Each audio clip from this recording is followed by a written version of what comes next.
Helpful to understand also that direct and conjugated bilirubin are actually different. They don't mean exactly the same.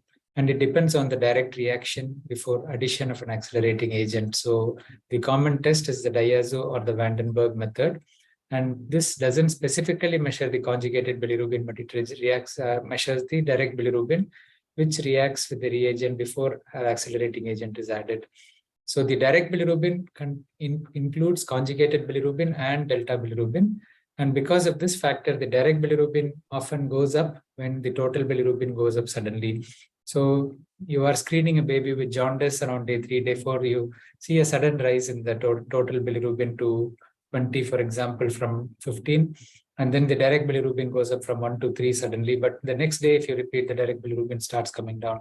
And that is because when the bilirubin goes up acutely, the fraction that is unbound to albumin, the delta bilirubin, goes up as well. So that is why hemolytic jaundice, for example, has a very high risk of brain damage. If it's going up too rapidly, it overcomes, and the delta or free bilirubin is high. Direct bilirubin concentrations are higher and more variable than the conjugated bilirubin. And so you can say that conjugated bilirubin is more accurate, but it depends on what lab test your lab is doing. So if we are specifically measuring conjugated bilirubin, well and good. But if they are doing the direct bilirubin, we accept that as well and accordingly work on it. So jaundice is clinically evident when the total serum bilirubin exceeds 2.5 to 3 milligrams. So below 3 milligram, you would not pick up jaundice. And this is the criteria for which we screen the babies at prolonged jaundice review.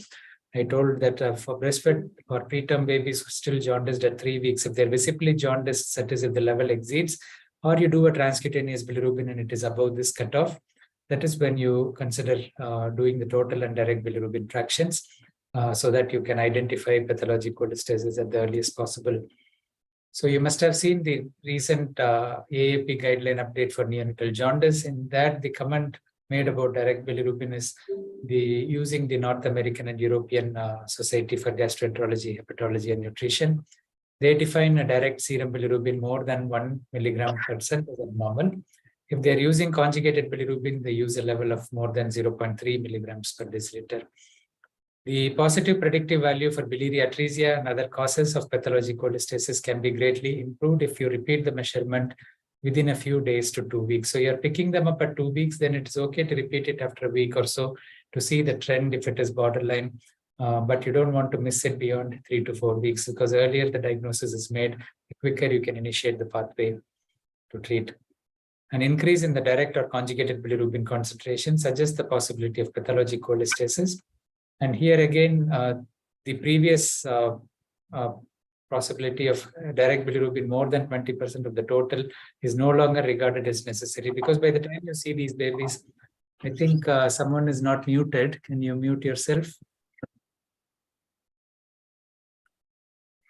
So direct bilirubin concentration of more than 20% of the total is no longer regarded as necessary for the diagnosis of cholestasis. It's also important to consider other causes that can be treated apart from the biliary atresia. So urinary tract infection, isoimmune hemolytic disease, sepsis, and some inborn errors. So we will be discussing in the following slides our basic approach, and then we will deal with each one of these conditions as far as possible.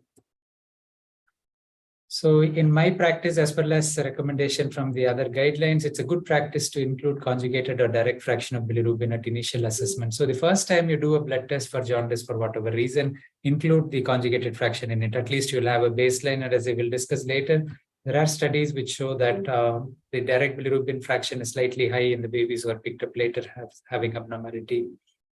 And once a baby is reviewed at 2 weeks or at the first opportunity around that stage, it's ideal to do if the persisting jaundice is there. If it is a breastfeeding baby, we could wait another week till 3 weeks. But if you are worried about a missed opportunity, you can as well do it at 2 weeks. It's not going to change. If the trend is increasing, you would pick it up at that stage. So it's not hard and fast that you should wait till 3 weeks in a breastfed baby. You can do it at 2 weeks for any of these categories. And the later you do and you prove that there is no conjugated fraction, the safer you are. So you also review the newborn screening results. We have hypothyroidism, galactosemia, tyrosinemia, and cystic fibrosis often included in the newborn screen. It depends on where you practice and what tests are included. So be clear about what is included in your panel. And if a baby has suspected abnormality, the regional labs, for example, in Abu Dhabi, we have Tawam Hospital in Al Ain, where we can send for the extended newborn screen and they can report in within 24 hours in such cases.